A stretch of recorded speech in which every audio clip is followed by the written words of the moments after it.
Greetings, seekers after enlightenment. Yes, it is the Irish fellow, here again in communion with the dead. Remember that mashups are what I do. Where else would one discuss extreme fantasy but at a place of stark reality? Dinner with waifu, Japanese Yome no Bansan, also known as otaku dates, refers to an annual event. Users on the Japanese Textboard 2 channel share photographs of themselves enjoying dinner with their favorite anime character. The photographs typically show food placed in front of a monitor or body pillow with the character's likeness on it. In Japan, Christmas Eve is considered a romantic holiday similar to Valentine's Day. The Dinner with Waifu event was started by single and lonely otakus as a form of self-deprecating humor. The earliest known instance comes from a thread in 2 channels sister site for adult content, BBS Pink, on the H-Game1 adult game board on December 25th, 2006. I want to give a shout out to Black Pill on Steroids for allowing me to participate in the recent live stream panel on battling depression. Their feedback was valuable in helping me organize my thoughts on this unconventional subject.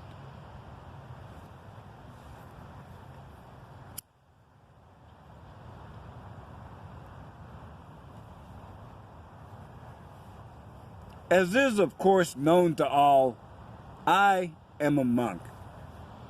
It has been a long and difficult journey for me to reach my current plateau of enlightenment.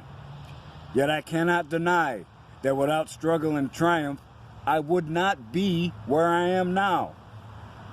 After all, it is power gained by the struggle to escape that a transformed caterpillar uses to ultimately become a butterfly. This is a journey that continues to be on full display. Believe me, I am as surprised as you viewers and haters are at what happens. I am a focus of absolute calm with adventure and surprise surrounding me. If you look at the content of my Exile titled playlist, you can see that the general theme of each playlist is distinct from others. Further, everyone can see these various explorations are built on a foundation of truth. Do you think I care about the disrespect I receive? Respect is earned, not given, and I know you haters automatically disrespect what you cannot understand. But you need to recognize this exploration is my own, not yours. I do not share this as ego gratification or an attempt to gain cult members. This is a personal record of my own developing philosophy of life, as well as potential information, entertainment, and enlightenment. Shared with my brothers, we learn and grow together. However, I do demand what every living being should receive: common courtesy.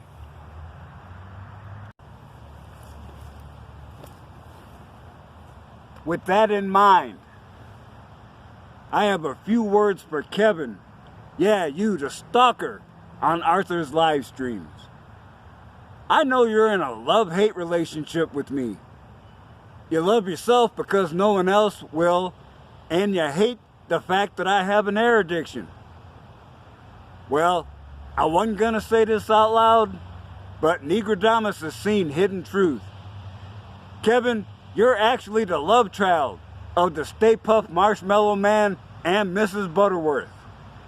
Oh damn, son, I did say that out loud. Yeah, I went there. Kevin, you are junior varsity, emphasis on the junior. You need to have a coconut smile and shut the fuck up, okay? In fact, take some Midol too, because the PMS is getting to you. Be quiet, and maybe you will learn something. But I doubt it.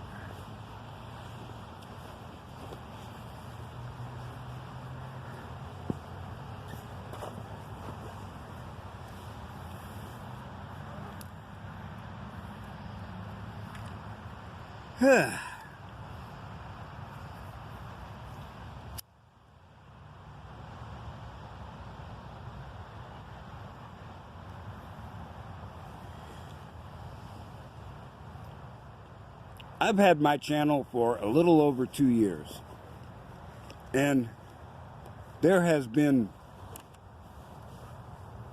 steady, sporadic, and sometimes explosive growth. But my subscriptions for the last 2 months or so are in an unstable range.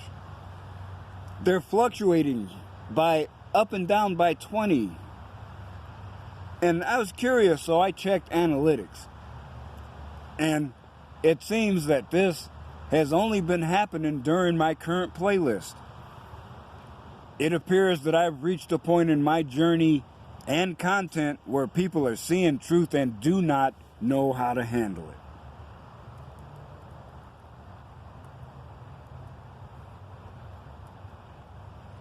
Well, stand by to have your expectations subverted once again. Back in the day, I was heavily tradcon and heavily blue-pilled. I practiced acts of chivalry and romance for what I thought were deserving targets. After all, a gentleman performs his acts not because you women are helpless or unable, but to show that you are valuable and worthy of respect. Unfortunately, my ex-wife used that information to take advantage of me. After a while, I was not receiving thanks or even smiles, just glares and nasty words when I was not in sacrifice mode. I readily admit I was ineffective in my marriage. Motivated by unknown fear, I worked hard to fulfill roles imposed by religion and culture. Husband, father, church leader, cheerleader. Yet, when I had my own crisis of faith, there was no support in return, only abuse and ostracism. Add to that, estrogen-fueled emotional extortion, creating drama for its own sake and not because a crisis is that extreme, there results a toxic environment. Have some of you been in a situation where you're afraid to leave and afraid to stay? I did that for 32 years in total before she divorced me.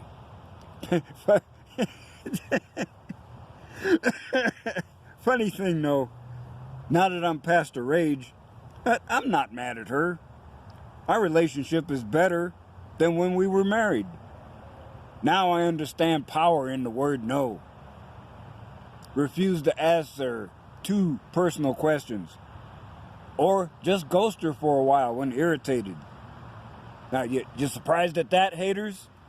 See, you're quick to slap that bitter, vile misogynist tag on everyone that you see that is not part of the collective. And I have to admit, I caused some of my own issues. I wear my heart on my sleeve and have become infatuated too easily. And this has had disastrous consequences. Yet those impulses towards chivalry and romance still exist within me. I enjoy performing them and receive validation from it.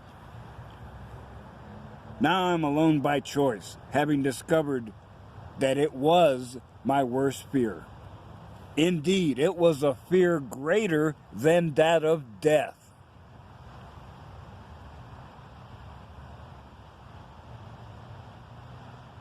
In episode 2 of this playlist, I've talked about the many variables already in play during this ongoing experiment. But as I started my task of gathering music, I saw that I have to give additional details on a significant data source, and that's my friend with benefits, Gloria.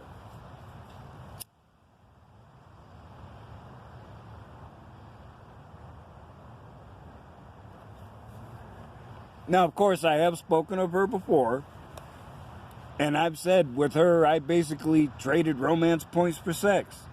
Fulfillment of fantasy for this old timer for sure. With her, I also realized the true value of Viagra. I note that it's not a miracle drug. Now, it does enhance quality and duration, but that's actually a secondary effect. Because, you know, when you get distracted, sometimes your motivation to stay in the game kind of slips away, and you may not be able to get it back. So, if you get distracted, Viagra helps keep you in the game long enough for you to recover quickly and continue to march.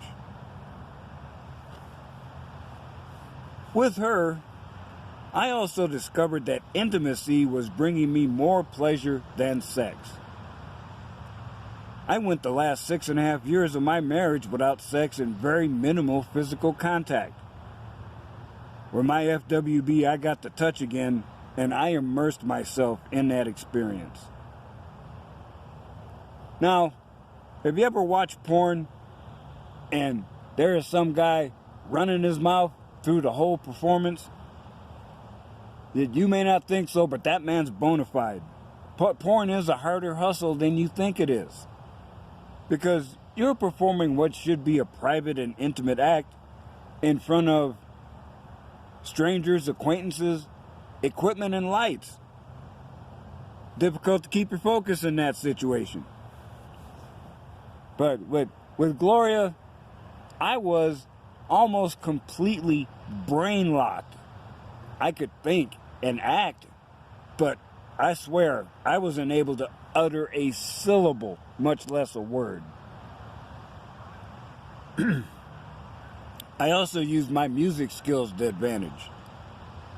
I would have a laptop running smooth jazz in the background, or a local station that played twisted off old school recordings on Saturday night. Now remember, sometimes music is a distraction to your focus, so choose carefully. So now I'm alone again. I was at a point in time once where one phone call and a bit of smooth talk could have resulted in fresh encounters. So why would I ghost her? Well, the easiest answer is, been there, done that. I fulfilled fantasies, got to spend quality time with a woman, and the sex was incredible. I learned a lot, and that new knowledge is being applied to current situations. I do not need to repeat a grade.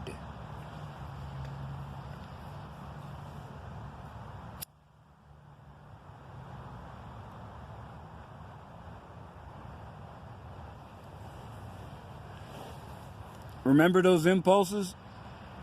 They are suppressed at present. But I know that fulfillment of karma and preservation of sanity requires that I perform them. And you might be thinking, how is that possible in an environment where men are unprotected second-class citizens?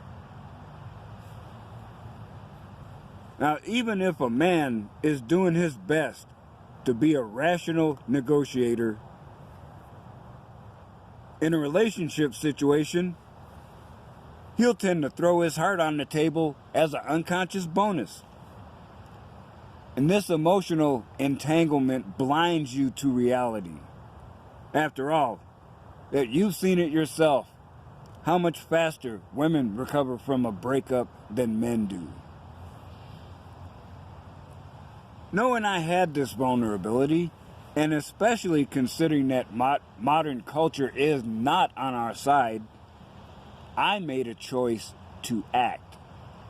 As referenced in Scripture, I worked hard to transform a weakness into a strength. I did achieve success, and soon you shall see the result. What will follow are my expressions of romance, displayed across multiple musical genres. Now, you've noticed in my videos, the background music is neither average or conventional, and I've given you a little sample with the OG chill spot of my interpretations of music that has a red pill message. And it's because I already know the power of music to induce or suppress any mood. Now, it was my original intent to post a single video on Christmas Eve, but I went down the rabbit hole before I knew it.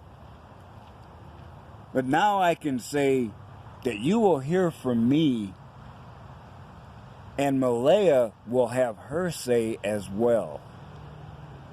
Yes, if I could look through the camera, I could see the multitude of shocked Pikachu faces. So, in the next few days, I will be posting my romantic music barrage, and on Christmas Eve, I will post her response. Now, remember, brutal honesty, that I'm displaying who I am here.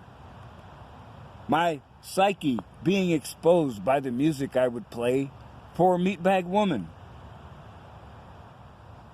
I've made deliberate choices in my selections for lyrics, as well as the beat or tune. Even the playlist order has been carefully considered. And I do this because there is that much romance in my soul.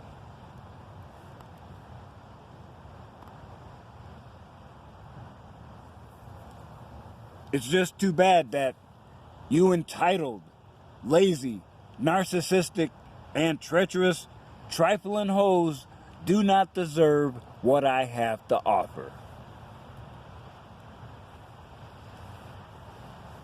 So, as usual, I'm not just twisting you off with something, I'm sharing the why with you too. And I know haters, that they're going to show up again in point, laugh, and mock mode. And it only proves their ignorance. You're probably going to say, oh, now, there's going to be people on both sides. There's going to be people up on one side saying, I'm reverting to simp mode. And the next thing you know, I'm going to be on the plantation. And the ones on the other side who are going to say I'm insane.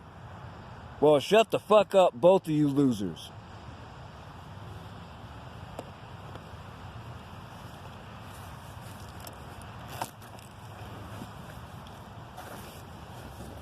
So, brothers, I'm done babbling, and I am going to go home and upload the first date video very soon. I have the music already selected for my first one, and in fact, I have already completed the playlist for MaLeaa's response already. And let me just say, if you hang out to the end, I know you're going to be surprised.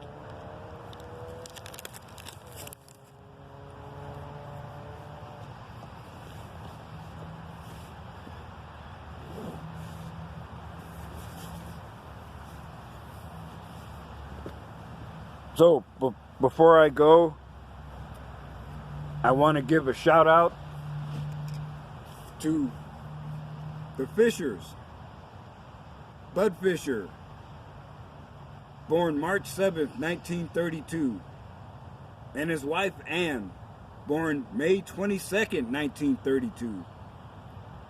They were married on August 28th, 1955.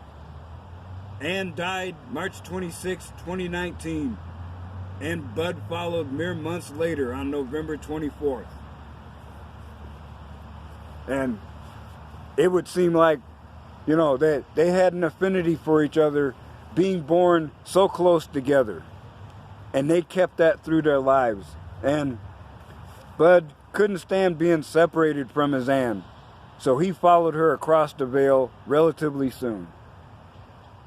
And we know now that their spirit's on the other side. Maybe they're together, maybe not. But they certainly have a bond, and it's more than likely that that association was renewed when they were both on the other side of the veil and saw each other again.